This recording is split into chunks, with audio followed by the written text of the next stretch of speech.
Parthenike, Christoio. Look at that genitive. Look at that genitive. That's not a typical genitive, right? But we are using a cult meter. Homeric dactylic hexameter is a cult meter. Christoio theotokos iketometer. And you read that and you think, the typical person, classically trained person, philologist would read that and say, yeah, that's uneventful. It's about the mother of Christ. Yeah, who is she who brings the God? Yeah, she's the virgin, Parthenike, right? Yeah. And she's the one who brings the God. Hikita, she came with them. She accompanied, she showed up. Yeah. So it's not hard to translate, but I want to show you something. Ooh. Look at the third word. Look at this, guys. Look at this, people. If you go Wikipedia right now, Theotokos, you're going to find this is a title used for the one who bears God, right? Look at this word. It's got a secret. I'm going to show it to you. I'm revealing this to the world. Are you ready? Here's the big reveal. Get the slides ready, Chewy. We're going to cut this and put it on. So I'm going to set this one up. This is going to be a short or something. Are you ready? It's feminine. She bears the goddess.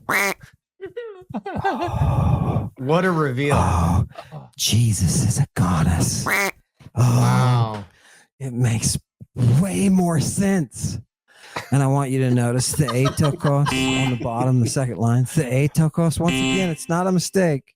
It's not a mistake. And you can have an academic discussion of, well, they're doing it to try to fit in meter.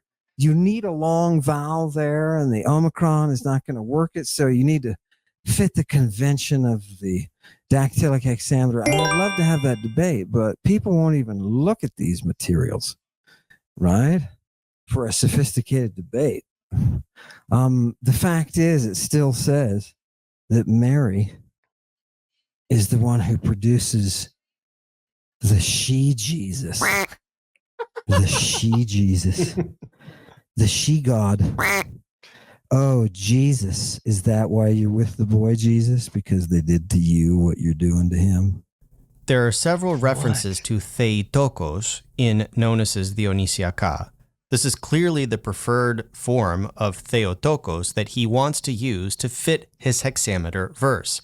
If he were to use the form Theotokos, it simply wouldn't fit the meter. Here we have a clear-cut example of Rhea, who is described as mother of gods, using the term Theotokos. And we have a very typical foot of 5 dactyls and a spondy, making up the dactylic hexameter verse, following in the tradition of epic poetry. This is super simple and basic. There is no she Jesus. That is very, very silly. One of the criticisms I know of your work is that, like, show us the sources. Where are the sources? So what do you tend to say to that when